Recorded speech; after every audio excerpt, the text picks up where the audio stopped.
a todos, ¿cómo están? Bienvenidos a un nuevo capítulo de Internacia Podcast. Estamos demasiado felices, ya es el segundo capítulo de esta nueva temporada. Me vuelvo a presentar para quienes nos ven recientemente. Mi nombre es Naike Soto y soy directora de Internacia Podcast y esta vez estoy acompañada de... Hola, soy Natalia González, actual vicepresidenta de Internacia. Sí, en este capítulo tenemos una invitada súper especial. Estamos acompañadas de Camila de Macedo Braga, quien es una nueva profesora. Camila de Macedo es una politóloga y profesora de investigación que tiene como principal trabajo el desarrollo de su trabajo aquí en la Pontificia Universidad Católica del Perú. Además, es coordinadora del Centro de Estudios de Conflicto y Paz en la Universidad de Sao Paulo y su dinámica se trabaja en lo que es seguridad, violencia y construcción. Bueno, Camila, muchas gracias por aceptar la invitación. Estamos muy felices de tenerte aquí. Quisiera que te presentes un poquito más usted como profesora y ello para que el público te pueda conocer. Gracias, chicas, gracias por la invitación a todas, todos, todes. Yo estoy llegando a la universidad, llegué en enero, a fines de enero aquí en Perú, y es mi primera vez en Perú también. Después acabo de ingresar a PUC en la carrera de Relaciones Internacionales, donde voy a leccionar siempre los cursos de seguridad internacional, por tiempo también de geopolítica y fundamentos de investigación. Estoy como profesora contratada y bien, me quedo con ustedes por algunos años. Entonces, gracias por recibirme en ese espacio y darme la oportunidad de presentarme a la comunidad de PUC. No, muchísimas gracias a usted, en verdad. Bueno, he tenido la oportunidad de compartir tiempo con la profesora también, ya que es mi asistente de tesis. Pero en verdad, muchísimas gracias. Estamos muy contentos de poder tenerla en este nuevo episodio, el segundo episodio de la nueva temporada del año 2026. Y nada, darle la bienvenida nuevamente a Perú. Espero que le guste, es un país bastante bonito y que tenga la oportunidad de conocernos, de poder explorar nuestra cultura y también, bueno, que tenga una muy linda experiencia acá en la universidad. Como para iniciar un poco más y poder ahondar también en el podcast, nos gustaría saber que nos pueda contar un poco más, en sus propias palabras, cómo resumiría su trayectoria y lo que le apasiona en el ámbito de la CRI, ya que es en verdad un mundo súper diverso y que para nosotros, incluso como internacionalistas en formación, aún estamos descubriendo. Bien, creo que para ustedes es aún más importante empezar por la graduación, ¿no? Por el pregrado. Entonces voy a decir por qué elegí la carrera. Yo al principio tengo toda mi formación estudiantil en los años 90 y inicio de los años 2000 y de ahí sí tenía contacto con una realidad muy diversa. Las primeras imágenes de conflictos armados, graves violaciones de derechos humanos, todo eso que llegaba de una forma muy distinta antes y en ese periodo por la comunicación masiva ya llegaba a la casa de mucha gente en Brasil de una forma muy así como depurada, una forma de que no se comprendía mucho muy bien qué pasaba en otras partes del mundo, ¿no? En África, en Asia, justo en América Latina, muy menos, así como mucho menos información nosotros teníamos de lo que pasaba en América Latina y fueron años muy duros para el mundo en términos de graves violaciones de derechos humanos y también en términos de cuestiones que atravesan todo el mundo, como el calentamiento global, que es una cuestión que está muy premente en eso. Y Brasil fue sede de algunas conferencias muy grandes en ese sentido. Entonces, sí teníamos mucho contacto, pero poca información. Y yo voy a carrera de Relaciones Internacionales con la idea de trabajar con cuestiones humanitarias, porque quería conocer más sobre ese entorno. Y sí, entrando en la carrera, ustedes conocen, saben que es una carrera que tiene mucha diversidad de información. Van para la política, van para el derecho, van para la historia, para la geografía. Hay mucha información de distintas partes. Entonces, de ahí podemos comprender más o un poco mejor los porqués de algunos de esos eventos, pero también comprendemos que hay una dificultad muy grande de adentrar en esos espacios y también que el mundo, como lo vemos, está siempre lleno de sesgos, ¿no? Entonces, yo tengo contacto en este momento con perspectivas muy críticas con respecto a las cuestiones humanitarias que yo quería trabajar, y eso me acerca más a los estudios para la paz, que es un campo de desarrollo muy grande en el norte, en Norteamérica, en Europa, pero no aquí. Aquí casi no se habla, aunque hay redes muy antiguas, desde los tiempos de las dictaduras en América Latina, hay redes que trabajan con construcción de paz, pero de una forma muy frágil, todavía poco conectadas. Y entonces yo me acerco más a ese tema, voy a la maestría que tenía esta línea de paz, seguridad y defensa. Y es la primera línea que lleva al menos la palabra paz, aunque tenía otro enfoque que era más seguridad internacional. Pero de ahí, para el doctorado en la Universidad de São Paulo, voy adentrando a los estudios para la paz. Y eso sí es una pasión, como preguntaba, ¿no? Es una de mis grandes pasiones, es este campo y su desarrollo. Y justo a ello, entiendo que entrar, digamos, al centro de investigación forma una carrera como investigadora. Claro. Siento que muchos de nosotros, acá lo menos en Perú, creemos o se cree básicamente de que para ser investigadora tienes que hacer muchas cosas o mucho mérito, ¿no? Entonces, ¿cómo describirías tú en una palabra esa carrera de investigación? Yo lo veo como interés y esfuerzo, porque la verdad es que cuando estaba en la mitad de la carrera, ya un poco desencantada con los estudios humanitarios, yo no quise dejar la carrera, quise encontrar mi espacio en ella. Entonces fui a buscar temas que sí me interesaban, y cuando de Porto Alegre, que es donde nací, donde crecí, fui a São Paulo a hacer la maestría, ahí no conocía nada y no conocía los temas nadie que trabajaba los temas que me interesaban. Entonces voy a un centro de investigación que tenía un grupo de derechos, de estudios en derechos humanos dentro del NEU, que es un instituto ya bastante desarrollado, y este grupo tenía contacto, y luego es un grupo que va a trabajar junto a la Comisión Nacional de la Verdad en Brasil, y yo ahí entro para el grupo de estudio de análisis en dictadura y género. Entonces, dentro de la Comisión Nacional de la Verdad, en el grupo de género, voy a asumir mi primer rol como investigadora. Y, de hecho, era una estudiante de doctorado en ese momento. Y como estudiante de doctorado, así como no conocía mucho, no tenía toda la experiencia que tal vez necesitaba para estar allí, pero tenía mucho esfuerzo y mucho interés, y sí tocaba temas muy difíciles. Entonces, la vocación, creo.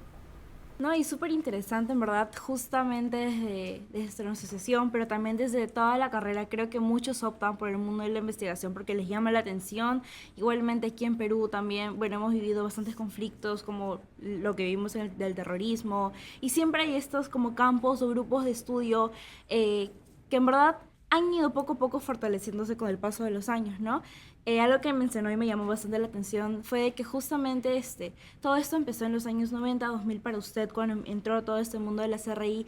Y quisiéramos preguntarle tal vez y conocer un poco más de cómo es que ha ido evolucionando el campo, este campo de nuestra carrera, de nuestra especialidad en Brasil. Porque tenemos conciencia de que particularmente Brasil es una de las potencias emergentes del mundo, y es muy distinto también a cómo aquí en Perú vemos la academia y vemos la especialidad como tal. Bien, así como yo no domino la historiografía de toda la carrera ahí, pero sí puedo decir que es un campo muy consolidado.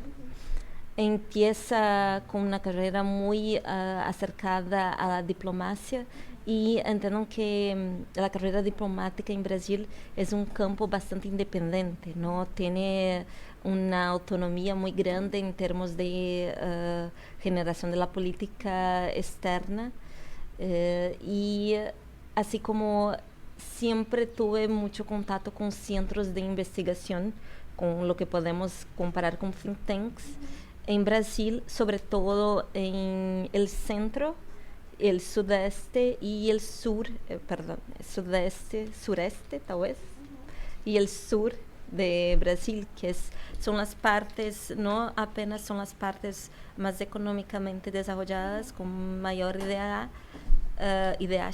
perdón, pero también son donde hay un real interés por producción de políticas públicas que sí van a llegar a ser más o tener más enfoque porque de hecho son centros los más económicamente activos. Entonces ahí hay un enfoque y una gran, digamos, sesgo de interés de lo que es la economía, la política y incluso cuestiones sociales dentro de estos centros de investigación que van a reflexionar eso, ¿no? Que van a reflexionar los intereses de una parte de Brasil. No todo. Ahí en Brasil nosotros decimos que somos varios Brasiles, no somos un Brasil. Entonces es muy distinto y no fue un desarrollo muy homogéneo, pero yo veo que ha cambiado en las últimas décadas del siglo XX, de este nuevo siglo, ¿no? Porque de ahí tenemos otros cursos abriendo en distintas partes del noreste, el norte también están, el centro-oeste también están creando sus programas de investigación con más aporte a cuestiones que son de estas regiones, ¿no? Respondiendo más a eso. Y con esa entrada, mayor inclusión también de otros grupos, de otras comunidades, sí llegamos a tener más inclusión no apenas de agendas en relaciones internacionales, ¿no? Pero de formas de pensar. Entonces vemos más el pospositivismo, más perspectivas críticas emergiendo de estos centros de investigación, lo que para mí es increíble, porque yo soy de un tiempo en que sí, seguimos mucho más la perspectiva tradicional, mainstream, y no hablábamos o no estudiábamos las perspectivas pospositivistas hasta que llegar al maestrado, a la maestría o al doctorado. Entonces, eso es bastante importante como evolución. Claro, la carrera acá también como que ha ido transformándose con el tiempo y con, digamos, las generaciones en sí, ¿no? Hace poco también tuvimos como que la primera promoción de graduados acá en la carrera en RI. Entonces, es una evolución creo que constante y que varía también dependiendo el lugar de donde estés, ¿no? Sí. Y justo a eso va como que la siguiente duda que surge, que es como que, ¿por qué Perú? O sea, sabemos que migrar es difícil, ¿no? Entonces, queríamos saber de cómo tomas la decisión de venir acá y por qué, digamos, o cómo elegir la duración de tiempo, ¿no? Porque me comentaste ahí fuera de cámaras de que te quedabas 3 años, entonces... Sí, el contrato que tengo con es 3 años. Sí, entonces sabemos que también la investigación en Perú es un poco distinta, entonces más o menos, si nos podrías contar un poco de ello, ¿no? O sea, ¿qué te motivó a venir acá? Bien, yo antes de trabajar aquí en Perú, yo estuve como un año y medio, no todo el tiempo porque ahí tocó la pandemia durante mi proceso de investigación en Costa Rica, pero ya tenía una experiencia anterior de vivir en otro espacio de América Latina. También tuve una experiencia en Europa, pero me encanta el espacio, me encanta la región, entonces me sentí más cómoda en Costa Rica y luego pensé, y por ahí viene la R, ¿no?, de los costarricenses. Pero con respecto a la vivencia que tuve ahí, yo sí tenía la idea de que no sería muy difícil adaptarme en otro espacio. Ahora, ¿por qué Perú? Bien, Ahí estaba antes que yo llegase aquí, por unos cerca de 3 años o un poco más, estuve aquí el profesor Ignacio Cardone, que tal vez algunos de ustedes conocen, pero es un colega muy querido y nosotros trabajamos juntos en Brasil. Entonces, cuando salió una convocatoria para acá, él me dijo, no, aplica aquí, y me recomendó muchísimo toda la comunidad PUC, ¿no? Y todo el vivir acá. Entonces, yo por él, porque tenía esta referencia, porque sabía que de la calidad de PUC, yo vi eso como una oportunidad de retomar la vida académica, porque yo estaba muy enfocada en la investigación y estaba trabajando con el Estado antes de venir acá, el Estado de Rio Grande do Sul, en Brasil, que se queda al sur, la región que les dije donde nací. Y me encantaba la posición, pero me sentía falta de la clase, ¿no? De estar en el salón, de hablar con los estudiantes y de hacer investigación académica que no fuera orientada a otra actividad. Entonces, eso sí me llamaba de regreso, ¿no? A la academia y a la universidad. Justamente nosotros también hemos tenido la oportunidad de tener clases con el profesor Ignacio, también con el profesor Terraz, que eran profesores argentinos que teníamos acá. Justamente también fueron parte del podcast en episodios pasados. Y nada, en verdad nos parece súper interesante. Creo que igual compartir espacios en el aula, poder transmitir sus conocimientos es súper distinto. Pero creo que también algo que es admirable y es muy destacable es que no deja de lado su rol como investigadora, que es parte también de su vida académica. Y tal vez sí nos puede contar un poco más acerca de qué diferencias considera que, o puede ver tal vez, ya que nos ha contado también un poco que vivió en Europa, pero también que ha vivido en Costa Rica y, bueno, obviamente Brasil, qué diferencias ve culturalmente, qué le llama la atención. Claro, ¿qué diferencias hay, digamos, en el entorno académico peruano? También. Ajá. En comparación de lo que ha podido ver en Costa Rica. Bien, yo, así porque acabo de llegar y no conozco tanto el entorno, así como no puedo hablar con tan grado de experiencia sobre Perú, yo voy a hablar un poco de la región y la diferencia que hay con respecto a otros como Norteamérica o Europa, donde hay un desarrollo mucho mayor de los campos de estudios para la paz. Nosotros aquí, y eso es también una verdad mía como investigadora en Brasil, pero también lo veo necesario aquí en Perú, porque si dejamos de lado Colombia, que tiene un campo muy desarrollado en ese punto, en estudios humanitarios y de estudios para la paz, con foco en construcción de paz, nosotros no tenemos un campo muy abierto en ese sentido. De hecho, se habla de América Latina como una región de paz. O sea, paz entre estados, entre países, la verdad. Pero somos una de las regiones más violentas en el mundo, ¿no? Fuera de regiones de conflicto armado, tenemos los más altos índices de violencia, y una violencia que es muy sesgada a determinados grupos. Y aquí puedo hablar de las mujeres, de las comunidades indígenas, de las comunidades rurales. Y para estos grupos todavía queda la idea, está ahí el campo de derechos humanos, que sigue siendo muy importante, pero el campo de estudios para la paz no ve apenas la necesidad de proteger a estas personas, pero busca estudiar, conocer e intentar transformar esta realidad. Entonces, ese es un campo súper importante de desarrollo para esta región, y lo veo difícil en el mundo que tenemos ahora, cuanto más se enfoca en un tipo muy duro de seguridad, la mano dura, ¿no? Como vemos formas de replicar lo que pasa en El Salvador, en otras partes. Pero y también con respecto a todos los escenarios de guerra y el aumento de los presupuestos en defensa en toda parte, ¿no? Vemos que crece esta demanda y ese tipo de respuesta, pero eso así como se queda corto al problema y a la dimensión del problema que tenemos, y no llega a tocar las raíces de estos problemas.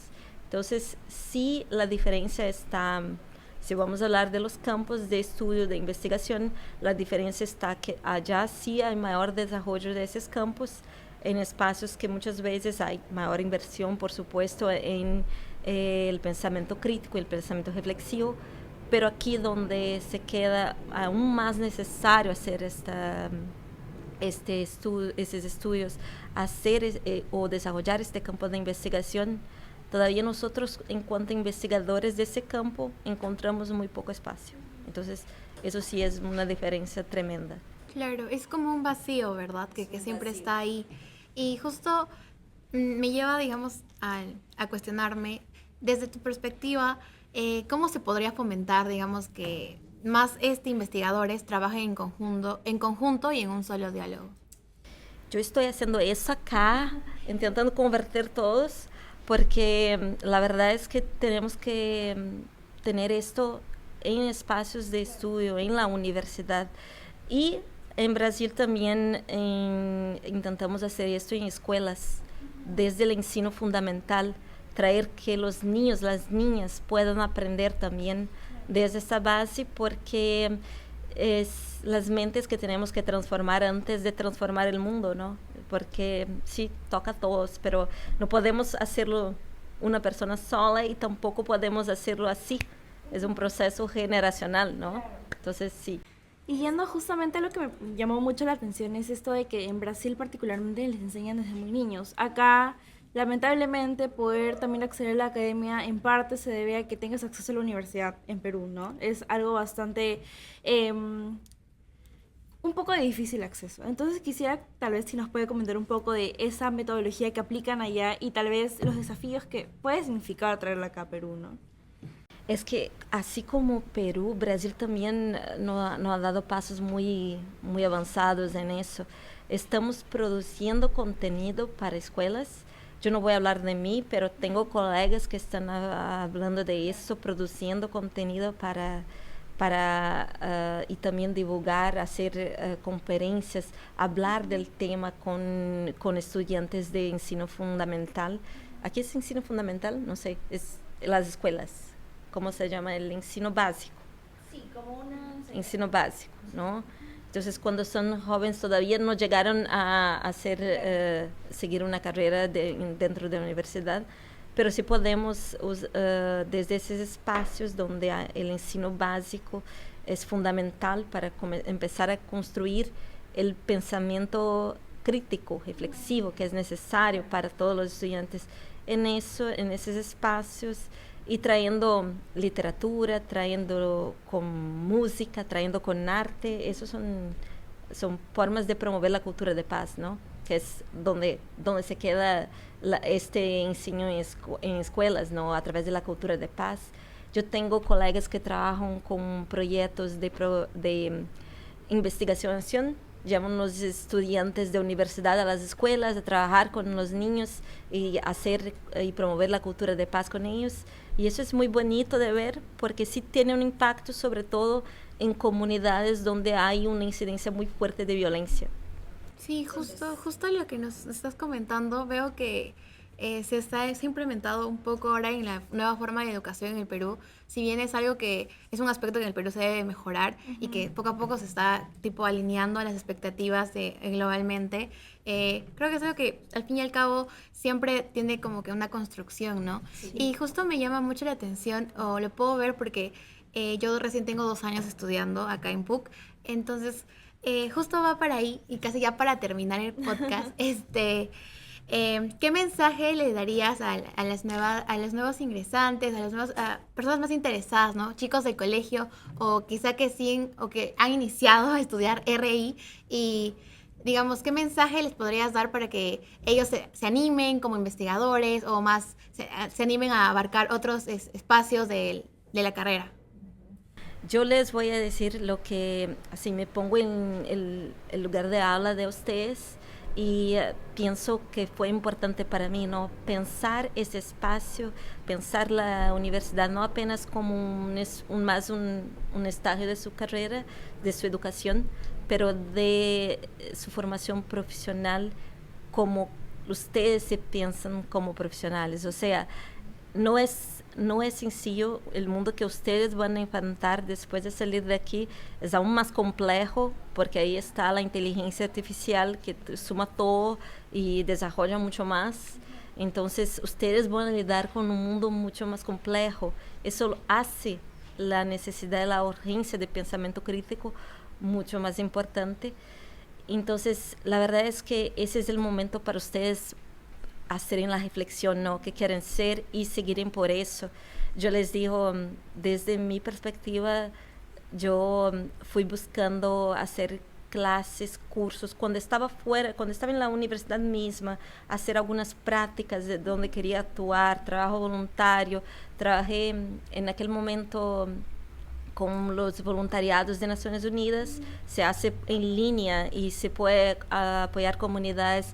Yo me recuerdo de apoyar comunidades de mujeres en Argentina, después trabajé con un centro en Suecia, así como haciendo trabajo que así no era remunerado, no tenía nada de voluntario, pero me conectaba con problemáticas en otros mundos y me daba una experiencia de vida que sí era importante. Eso lo podía hacer, pero desde lo que ya me veía haciendo en el futuro, ¿no? Entonces, les recomiendo eso, hacer lo que quieran hacer, pero para formarse como profesionales. Ok, muchas gracias Camila, muchas gracias a todos los que se han quedado hasta el final. De nuevo, de verdad, muchas gracias por aceptar, por darse un tiempo por aquí. Y nada, Perdón por el portuñol, pero espero que entiendan. no, igual súper bien, igual estamos demasiado contentos, de verdad. Siento que hemos tenido mucha buena información y siento que les va a gustar a todo nuestro público. Muchas gracias por quedarse hasta el final. Eso es todo y nos vemos en el siguiente episodio. Gracias.